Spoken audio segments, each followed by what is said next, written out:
When I owned my own brokerage just 11 months ago at the peak of what we had, 4 offices, managers in all of them, a CEO, assistants, blah, blah, blah, you name it, we had it. Our own tech, our own back end, a legal team. Like we were fighting lawsuits. The reality of that is outwardly looking at what I had built, people would say I made it. That's the dream. Everybody should go after doing that. But they had no idea the realities of the actual business. What's up, guys? Welcome to the Real Estate Virgins podcast, where we are here to elevate your business, take your business to the next level. We're not just talking the talk, we are walking the walk. Super excited about today's episode. We've got a heavy hitter. His name is Garth Ward. He is a broker in Tennessee and over 180 agents with over $1 billion sold in real estate. He's an expert in luxury real estate, leading and creating teams, and passionate about seeing agents succeed. With an unwavering dedication to his clients and ambition to continually grow, he's the type of people who you need to follow and surround yourself with. You can find him on Instagram at the Garth Ward. Welcome. Super excited to have you, Garth. Yeah, I'm happy to be here. It's always great to talk to great people like you guys. I'm glad you were able to join the group, and I'm glad that we have so many listeners tuning in to get a lot of cool insight on the ways that they can grow their business. You actually, about a year ago joined the group that we're a part of as well, correct? Yeah. So that was, I formally made the transfer April 1st in 2023 myself. So that was, oh gosh, I guess that was 11 months ago now. Yeah. Yeah. And one of the reasons why Jordan and I joined is actually, for me at least, I saw one of your YouTube videos that came out with Mike, and I was like, dang, if he's doing that, because Jordan and I were actually thinking about starting a brokerage, right? Yeah, there's a lot of, I understand why people have the idea. There's a lot of appeal behind, being able to charge your own desk fees and being able to, collect a percentage of your agent's sales. And the issue is like John and I were seeing all the positive, but we had no reference point of what the negative drawbacks of owning your own individual brokerage was.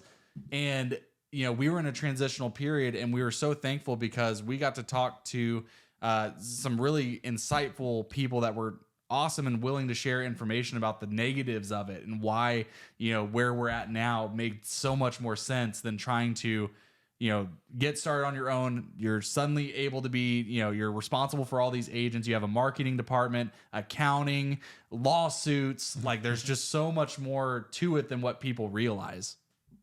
There is an absolute metric ton of things that people don't understand that goes on behind the scenes. And the reality of that is, when I owned my own brokerage just 11 months ago at the peak of what we had, 4 offices, managers in all of them, a CEO, assistants, blah, blah, blah, you name it, we had it. Our own tech, our own back end, a legal team. Like we were fighting lawsuits. The reality of that is, outwardly looking at what I had built, people would say I made it. That's the dream. Everybody should go after doing that. But they had no idea the realities of the actual business, from the amount of money that you actually make from it, which is less than you can do in sales, to be frank, the amount of time, effort, energy, resources that go into building something like that. I mean, I would just be a big proponent of saying that if you can do a decent to a large amount of sales volume, that's going to be more profitable than running a brokerage, outside of the fact that it's way less stressful, way less headaches, and you just maybe don't get the fake notoriety that you would if you owned the brokerage. And so when I was able to humble myself after getting offers to sell the brokerage, looking at what the exit of strategy of that actually looks like, people usually don't map out what the exit of a brokerage looks like when they make one. And it's just like any investment you make. You want to know the exit. If you're getting a multifamily, a retail space, you're doing a fix and flip, you want to know, are you doing a fix and rent? Like you should have an exit strategy for your investment.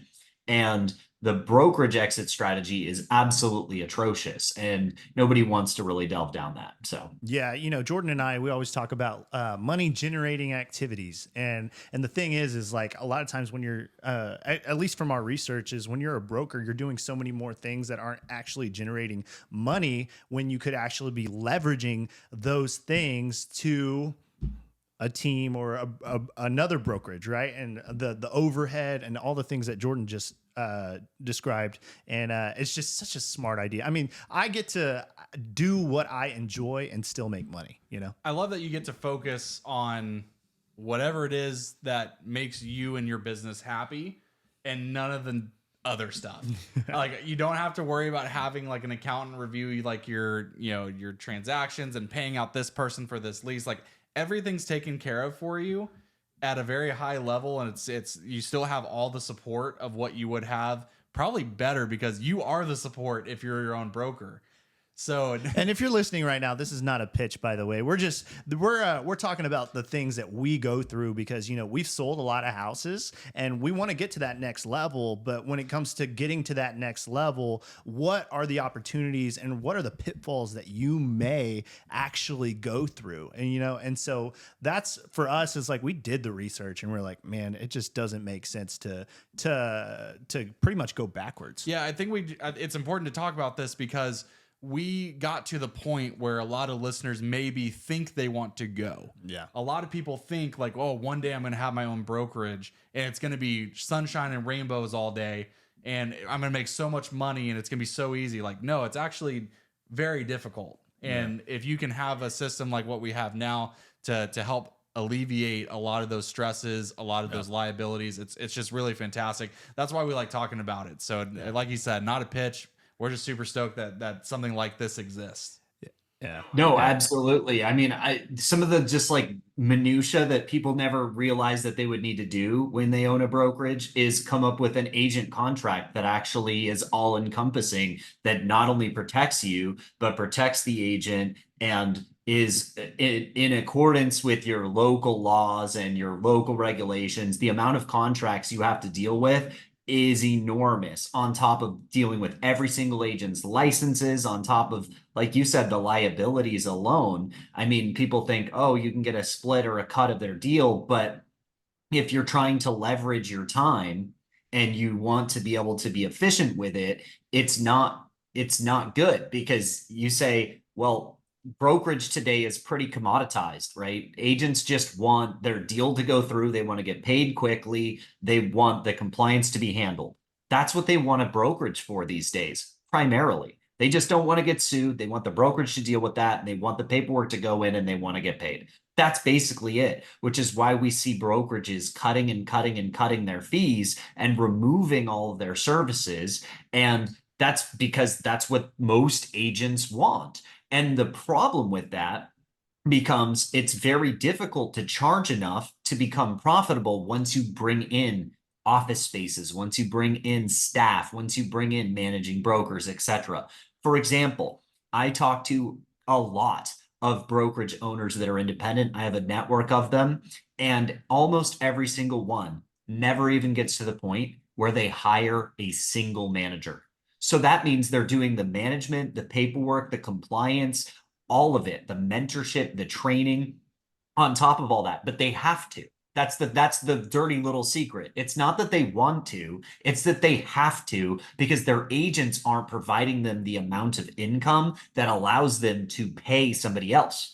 A lot of real estate agents do not understand that when you start hiring employees, and 99% of agents will never hire an employee, but when you do, and they're W-2, you are paying them, plus you're paying taxes on top of them to pay for the employee. So if you want to pay a managing broker $100,000 a year, and to be frank, you basically have to get somebody that's competent. Well, that means you actually need $120,000 set aside to pay for that employee when you add the taxes and the benefits on top of it. Now, how many agents does it take to get to the point where you even have $120,000 a year to spend for that managing broker? The reality is you need at least 20 to 25 agents to pay for just that one managing broker. And we didn't even address your space, your office space, your tech fees, your websites, your compliance sites, your legal, your L&I, your E&O, any of the back end. That's just a manager. And the average brokerage owner never brings their office over 5 agents, and only 1% gets over 20 agents. and only like 0.1% gets over 100, and they think that that's the milestone of, you know, riding off into the sunset, but it's not, because then there's, when you get to a certain size, there becomes a different expectation. They expect more. They expect better. They expect bigger offices. They expect nicer stuff. They expect more assistance and support. And then where does all that extra income go? Goes to all that extra support, extra office space. It goes to the extra things that is needed to support the growth of the brand. And it's a hamster wheel that never really stops. And not to mention, I mean, let's just talk about the crisis of commercial real estate right now. How many empty office buildings around, you know, Austin especially, you know, these major metro areas are having trouble filling office spaces. So, yeah, I mean, I think it's not as big of a deal as, you know, some of the objection that you hear is, oh, well, you don't have a physical location. Like I had one person, one of my old bosses, funny enough, I went to go visit her at a print shop, and she said, I would never work with somebody who didn't have an office that we could go meet at. And I think that's a very small percentage of people who feel that way. And I've never once had it be an issue in my business. Even when we had an office at a legacy broker, we never went. We didn't need to. You don't need to conduct business. Yeah. So yeah, I love everything that you said, where there's just so much more to it than what meets the eye. Everyone has the idea of what it takes to run it, and they have no clue. No, they don't. And to touch on the office point, we had 4 physical office locations, and we had 137 agents throughout the brokerage, with 2 that were licensed offices, 2 that were headquarters offices. And one month we decided to just see how many people were actually using and engaging in the things that we offered, because we wanted to know, like, we're offering all this stuff, who's even using it? And the reality is, after a month, and then looking at it the month after, because we were like, maybe that was different. So we looked at it over a course of a couple months, and we realized that out of that many agents, 5% of the people would ever come into the office. Ever. Wow. Yeah. And the 5% that came in were not the best producers. Predominantly, they were the agents that were not producing and not even doing tasks that would get them to produce while they were in the office, because we also wanted to track their behavior in the office. What were they actually doing? Were they coming in and being productive? The answer was no. And so it really hit home to me when I was having conversations with some of our partners, and they were telling me, well, the producers are out producing. I'm like, well, yeah, they are. And so how do you get connected with them? Well, the reality is they don't want to take 20 minutes to drive to the office to waste 30 minutes talking to a random agent over coffee about something that doesn't matter before they can sit down and actually do something that's productive, or go to a specific meeting and then take another 20 minutes out of their day to drive back home to do something. It's a waste of hours of their time, potentially per day. And they don't have that time to waste. So when you were able to do something like we're doing now, just hop onto a Zoom call, that can save hours of a high-performing person's time.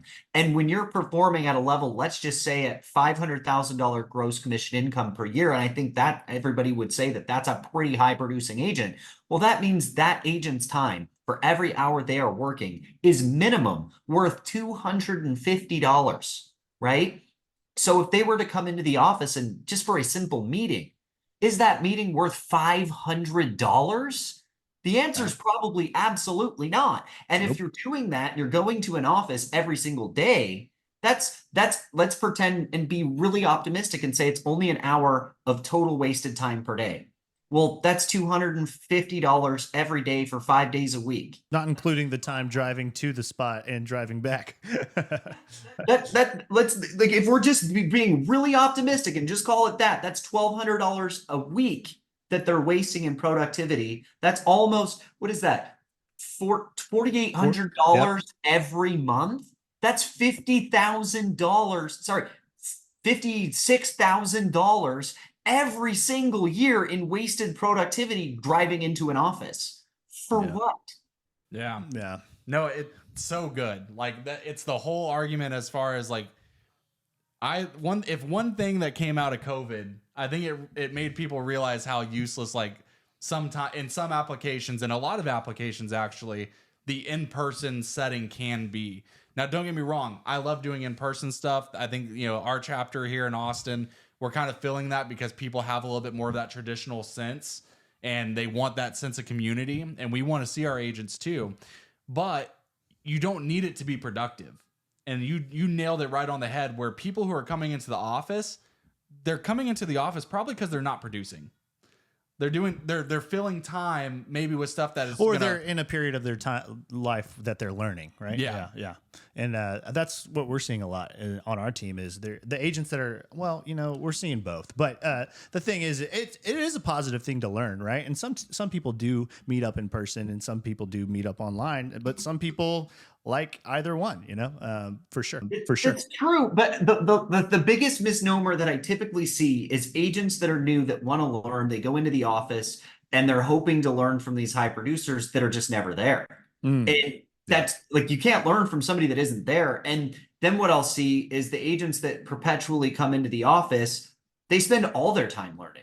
And I'm not telling anybody that's listening to not learn, always grow. I'm still trying to learn and grow. But there becomes a point. Yeah. That point is way faster than you think. It's probably now, if you're listening to this. You need to put the things that you've learned into action, because the action is going to be what results in the things that you want, in the production. If you just learn everything, you're not going to have any business. I remember very vividly when I first started the business, my mentor, his name was Michael Ford, long time ago. And he sat down and he said, look, if you spend the next 3 months learning everything about all the contracts, learning everything about title and escrow, everything about lending, and you're the smartest person at this process of anybody, it's not going to help you get one extra deal. Nobody cares. The answer is go out and prospect. That's your problem. If you had 500 clients clamoring to get an offer submitted or list their house, you'll figure out the process quickly, and the rest will take care of itself. You find good vendors, find good partners, and the rest takes care of itself. And so that's what I focused on. I focused on actually doing the things that generated the results. And so Jordan and I we live right down the street from Suman. And Suman, like, the thing is he is so busy that, like, our meetups, sometimes he can't make them, right? And we don't blame him, right? We would much rather, if you've got a contract you got to work on, make sure you go take that. That's priority. But what I was going to say is that, actually, what was I going to say? I don't remember. Jordan, go. It happens sometimes. There's a lot going on. One thing I took away is something that I've shared with members of my team and my mentees as well, which is it's natural, because I think a lot of people getting into the industry, newer agents, a lot of them come from a 9 to 5, where from when you clock in to the moment you clock out, you're trained on any corporate job. You're going through like 4 weeks of training where you're learning everything before you hit, like a sales job, before you hit the floor. That's how AT&T was. And you would take these modules, you get trained up, you go out on the floor, and now it's like, man, I should have just hit the floor. I would have learned so much quicker instead of taking this month off where I didn't get any sales. 100%. And now I'm behind. And if you're focusing on knowing you're never going to know everything in this business. You're just not. I feel like things are constantly changing. No two transactions are ever the same. So if you're trying to prepare for a million hypothetical situations, it's not going to do you any good. I can be so much more effective as your trainer, or as your coach, as your partner, when you approach me with something that needs to be tackled right now, as opposed to trying to prepare you for everything. Oh, absolutely. That's why one of the first things that I do, like if I ever talk to a new agent, the first thing that I tell them to do is our open house strategy. When I tell them, hey, go sit 8 open houses a weekend. And there's a specific strategy involved with it. 8 open houses a weekend. Yes, every weekend. Here's the thing. Back when I first started, I asked all the agents in the office, and this was, back in 2013 when I started, agents still came to the office, right? That was still a pretty common thing. So I would talk to the producers there, and I asked them, I had no sphere, right? I was barely 19 years old. So what was I going to do? I had to find people that didn't know me. So I said, how were people getting stuff cold? And most people were like, well, I mainly work off of Sphere, and that doesn't help a new agent or an agent without a Sphere. So what I did was I said, well, what are you doing outside of that? They're like, well, I do open houses, but I usually only get like one client from open houses every year. And I said, okay. And I talked to multiple agents that had the same response. And all of them basically said, oh, I'm not super, that's not something I really focus on because I only get like a deal a year. And I said, okay, can you walk me through that? Like, what's your schedule look like? How many opens are you doing? How are you doing them, etc. And I was fortunate to they would allow me to have these conversations, and they basically would break down the fact that they would average a little less than an open house every weekend, basically a little less than one, and they would do about 40 every year. Approximately is what I averaged out. So you guys are all doing 40 open houses a year and you get one client from them. That's what I figured. And I said, okay, well, let's see. If I break down the math of this, that means if I do 40 open houses, I should get a client. That's the average, right? So, but what if during those opens, a lot of times the opens they were holding was the same open house Saturday and Sunday, which didn't skew the averages in their favor. So I was like, well, okay, what if I could do all of the open houses that they were doing 40 in 1 month? And I had every single one of those houses be a different house. To give you an example, let's say in your marketplace, there's 10 new listings that hit the market and you want to hold an open, right? If you pick a random open house and you set that house open, there's about a 3 in 10 chance that you're going to have nobody come through that open.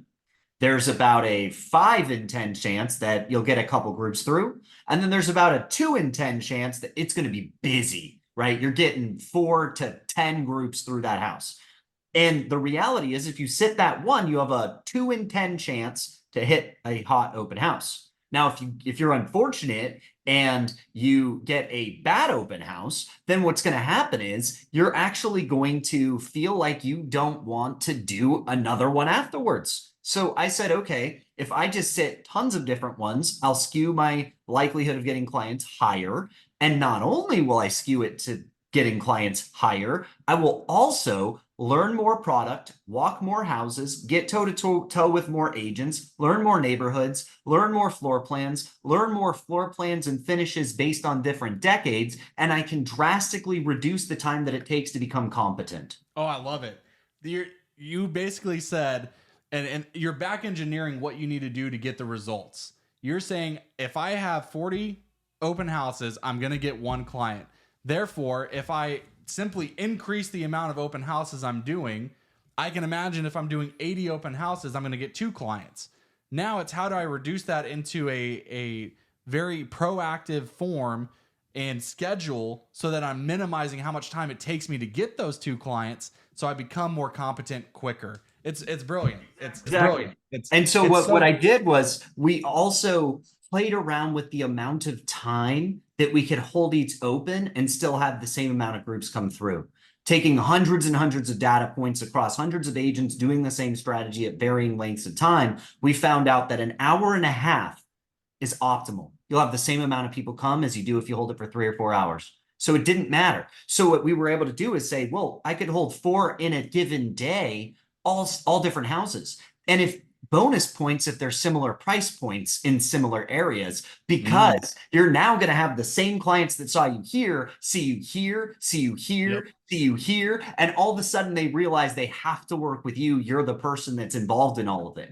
And so we were able to reduce the average open houses when you use this strategy from 40 to about 25, meaning you should always get a client every single month just from this strategy. If anybody's listening to this, there is no reason you're not doing 12 deals a year just from open houses, just open houses. And you should know every product, every design, every floor plan, all of the finishes of tons of different neighborhoods. And you can do it very, very rapidly because this is the other fun fact. If you talk to any new agent and you ask them where they got their first client and you can't count friends or family, where did they get their first client? Almost invariably, it was from an open house. And it usually took them 6 to 9 months from when they started to make it happen. So again, just reverse engineer. How many open houses did that take them to do?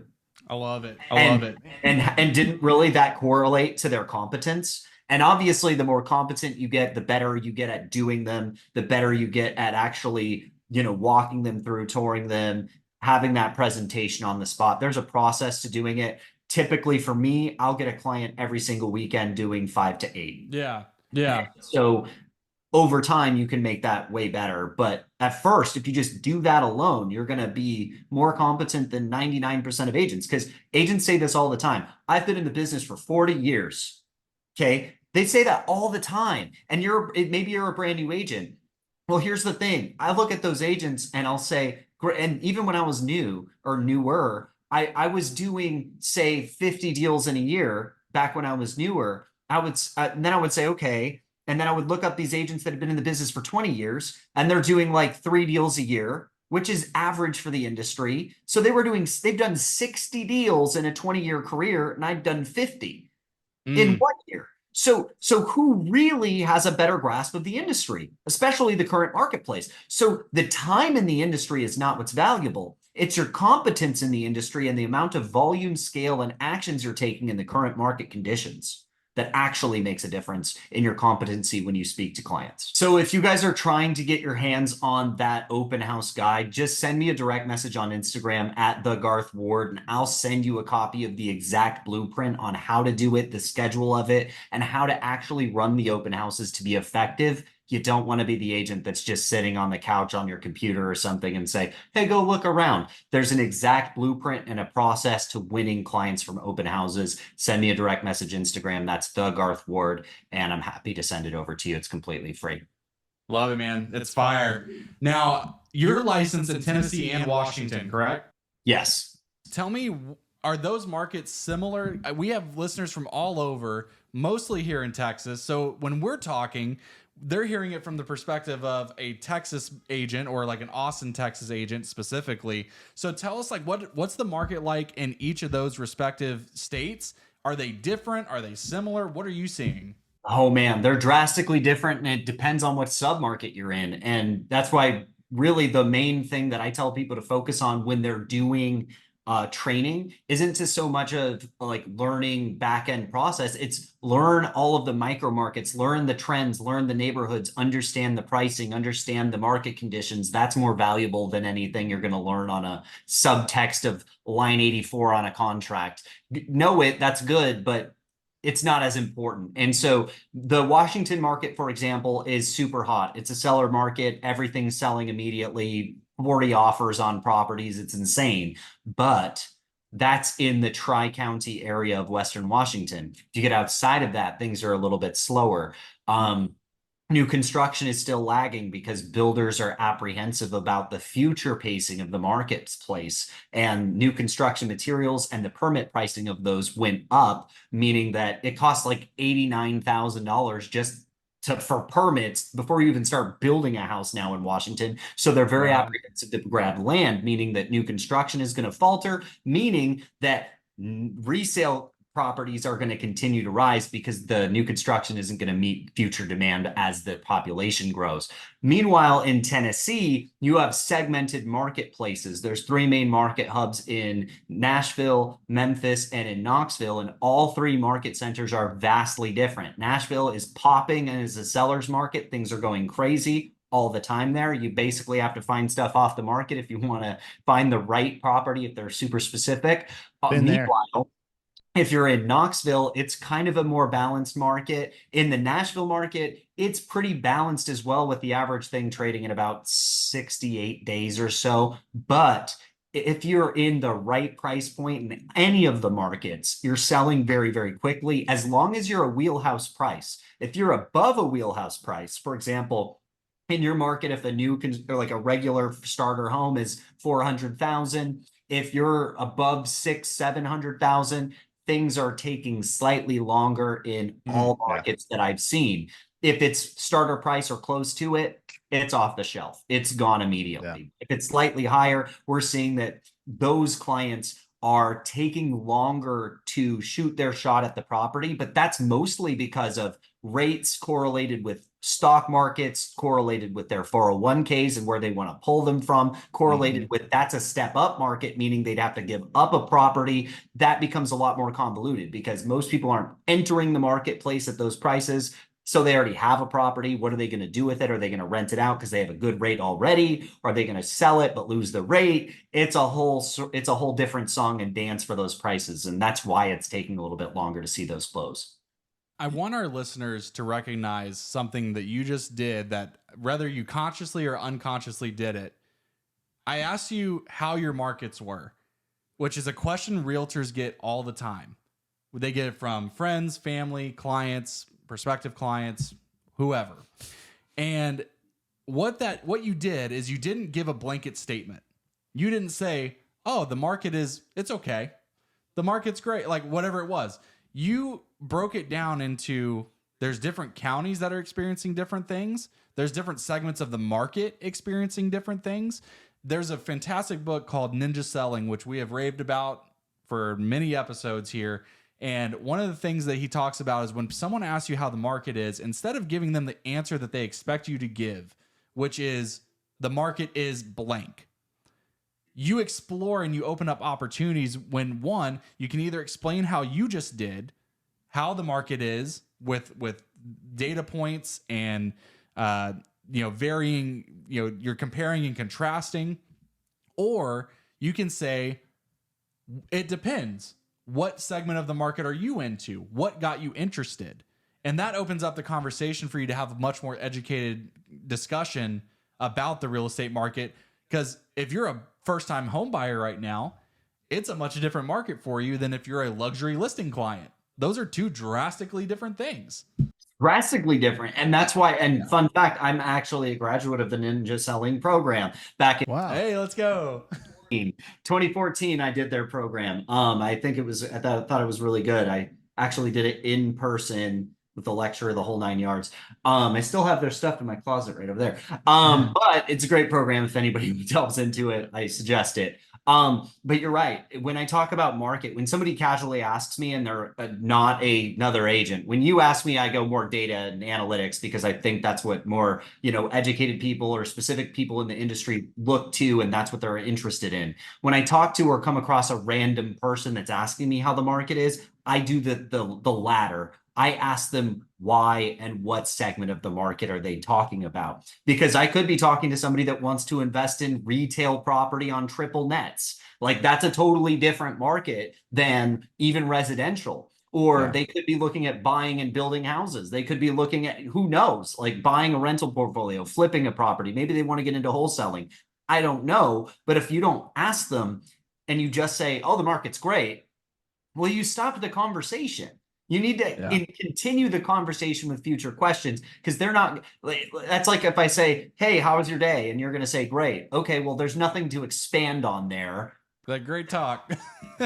Yeah, right. But if you said, hey, well, it's going pretty good. I did this, and this. Well, now I have something I can latch onto and talk about. If you just answer the question as it's presented, when it's that general, it's not going to give you anything that differentiates you from any other agent that they talk to. And your main goal when you talk to any client or any person ever is to differentiate yourself from what they believe that realtors are like. And that's going to be the reason that they choose you over others. So good. I love it. Yeah. Going into questions, and that was I want to get really tactical when it comes to open houses, right? So you're saying do 8 open houses, right? But what does a successful open house look like? Okay. Well, again, this is one of those things where you're going to ask me a general question and I'm going to say, what is your goal with the open house? Ooh.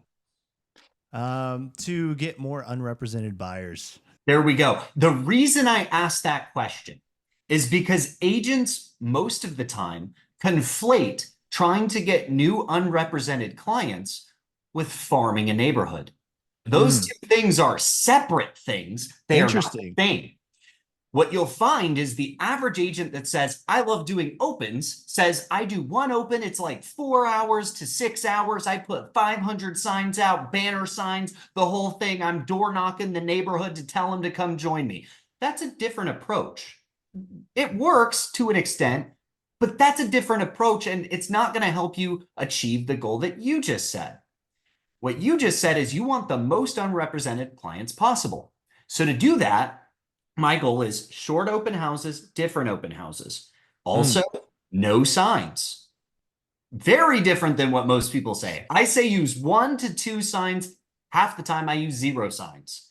And that's because I care about consumer behavior. I don't care about my preconceived notions of what consumer behavior should be. That's very important. Explain that. Explain that. So I'll explain. There's what we believe that what consumers should do, and there's what buyers and sellers actually do. I'll give you a simple example. Every agent wants to be able to send a buyer their website and have the buyer use their website to look at properties and tell them, et cetera, et cetera. The reality is almost none of those clients are going to use your website. They're going to go on to Redfin, Zillow, Trulia, or Realtor. That's what they're going to do. Then they're going to tell you about the property they saw on those 4 sites. They're not going to go use yours. Even if the user interface is great, even if the process is great and there's a saving function, it does not matter if they're going to go to the other ones. That's the truth. And it's the same thing, right? So when I look at consumer behavior, what's a person that their goal is to buy a house do? If they're going to go to open houses, they're going to pull up one of those 4 sites 99% of the time. And they're going to say, I want to look at open houses. Then what are they going to do? They're going to make a list of the houses they want to see. They're going to see when those are open. This is another important fact. They don't care when they're held open. Most agents that we get into a rut where they say, oh, everybody holds their opens at 1 to 4, which was so common for a very, very long time.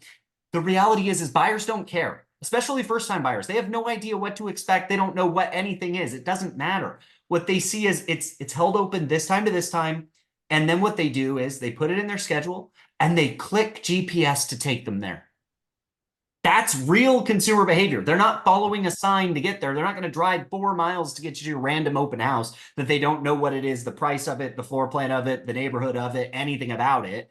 And if they do, they're not likely very serious anyways. And if I'm already talking to somebody that came here specifically, I want there to be 0 or very little chance that there's somebody that's not as valuable walking through the door that I pivot to, that I have a conversation with, leaving this person when I should have just kept staying in touch with this person because this person was so unrealistic in the first place, hoping to buy a house for 300 grand when you're at a $500,000 open house, right? Yep, and that's so good. That's the so point. good. So consumer behavior is important. So no signs, shortened opens. I give myself 30 minutes to get from one open to the next because it doesn't take that long, right? When you're there, you close it out, shut it down. There's no signs, almost no setup. So it's easy. Drive to the next house. Boom. Maybe plop one sign in the yard so they know, yep, that's the house. And that's it. Turn on all the lights again, set up your iPad or whatever you use, and that's it. I'll tell you what, one of the main things I hate doing is putting out open house signs. How many clients have you gotten that called you from your open house sign? Yeah, probably 0. Yeah. And I'm not speaking in hyperbole. I have done literally over 1,000 open houses, and I have gotten 1 phone call off of a sign that was a person trying to rent to own.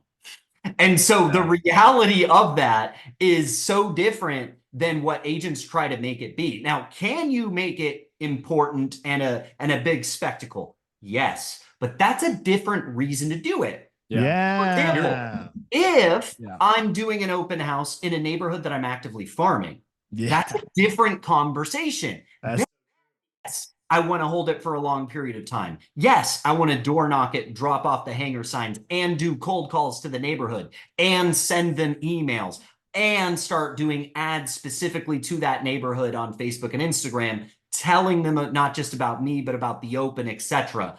I want there to be a totally different plan for that, though, because that's a totally different strategy. Pretty much an omnipresent strategy, right? Where you're everywhere. And that's how you win, right? If people, 99% of agents, all they do when they farm is they say, oh, I put people on a postcard, drip. That's going to lose. Why? Because you have people like me that is going to put them on a postcard drip, hand deliver custom flyers, brochures, a breakdown of their property, a resume of mine. Agents don't even make resumes. What the heck are we doing? We're professionally unemployed people, right? We need to come with a resume. So I have a resume, a breakdown, a breakdown bifold of my past results and past sales in that neighborhood, in that area. And it's specific to that neighborhood. And it's broken down and put in a black envelope on their doorstep. And that's alongside cold calls, cold text messaging after they opt in for that, emails when you scrub in for proper emailing. Then when you scrub that proper emailing, putting them into a retargeting list for ads. And those people should be then shepherded to a website that shoots to a landing page to shoot them to another thing. There's a proper process to win in farming, but those are not the same things as winning in open houses. And farming does take longer. For example, my claim to fame in farming was simple. I moved to a new neighborhood, not this neighborhood, but the last neighborhood I was in. I moved there and I'd never sold a single house in the neighborhood. It was the most coveted neighborhood in the city. It was called The Ridge in Federal Way. All the houses are, 3,500 to 6,000 square feet on, third to half acre lots. There's only 200 of them, but it's got private security, tennis courts, basketball courts, all sorts of stuff just in the community. All the prices are really good, like really high, like some are in the multi-million, right? And so I'd never sold a house there. I moved into one of the houses, one of the smaller houses, right when I bought in, I said, there's 200 houses here. I'm going to own, I'll be the number one agent. And I had a goal. I'll be the number one agent in a year in this neighborhood. And so what I did is that exact strategy. And by doing that strategy, alongside doing the listings properly, overspending in marketing, advertising, and branding and brochures, and actually even making custom listing signs, I was able to then become the number one agent in that specific neighborhood, gaining a 40% market share in the neighborhood in 7 months. At one point, I had 5 listings at the same time in the most coveted neighborhood where everybody in the entire marketplace, and that market center, Western Washington has 35,000 agents, but just Federal Way alone had 5,000 agents, all trying for that same specific neighborhood. Everybody wants that neighborhood. But how did I crack in and get 40% of it? Because I had an action plan and I stuck to that action plan, and it actually had more stuff in it than the average agent was doing. The average agent's just sending them a postcard. You're going to lose doing that today. Yeah. Man, I love that, man. There's just so much value. Yeah. Well, we're going to have to go ahead and wrap it up. But Garth, thank you so much. I really appreciate you. All that value, man. You just value packed 30 plus minutes. We appreciate you so much. Tell people where they can find you again. Yeah, so you can find me on Instagram at the Garth Ward. You can also find me on YouTube if you look up YouTube Garth Ward. I actually have a really small YouTube channel. Surprise. I drop tons of knowledge on there, but YouTube doesn't like me. But yeah, follow me on Instagram for interesting content, training, lots of agent training and stuff like that as well. And of course, if anybody wants to get into agent attraction type training and growth of teams and brokerages, I'm all here for helping you guys do that too. We got to do a part 2 sometime. I want to dive into how you grew your team and how you attract leaders, develop leaders, and things like that. I think if you're up for it, we'd love to have you on for a round 2 sometime. Yeah, let's definitely do that. I'm happy to do that and go through all the different stages of growth, from team building, which I did, to growth of brokerage, which we did, to growth of this different EXP structure, which I think we're having reasonable success at. I'm happy to do all of that. And then one thing that I was remiss in talking about, if anybody is looking for that one-on-one coaching, you're looking for private coaching specifically for accountability, for actual things and action steps to take to grow your business, reach out to me again, Instagram at the Garth Ward. Just say Apex, APEX. And I'll see if you're a candidate to join my private coaching, where you get a call with me every single week to know exactly what to do in your business moving forward and be held accountable to doing them every single week. And don't get this twisted. If you don't do those actions, I don't want you to be coached by me. So if you don't do them, I will not take your money. You're going to have to do them, commit to them, and follow what I say to actually continue working with me. So I'm very excited about that process. If you're interested, just shoot me a direct message. I love it, guys. That's Garth. Thank you so much for sharing so much valuable insights today. Round 2 coming soon. Guys, if you enjoyed anything you heard today, a free way to support the podcast is whatever platform you're listening on. Subscribe, give us a 5-star review. Let us know your feedback. And John and I would love to connect with you on Instagram also. Jordan Brown at Jordan Sells ATX on Instagram. Where can people find you at, John? At John Michael Perez on Instagram. Let us know your feedback on the episode. Once again, Garth Ward, everybody. Thank you so much, and we'll see you in the next one.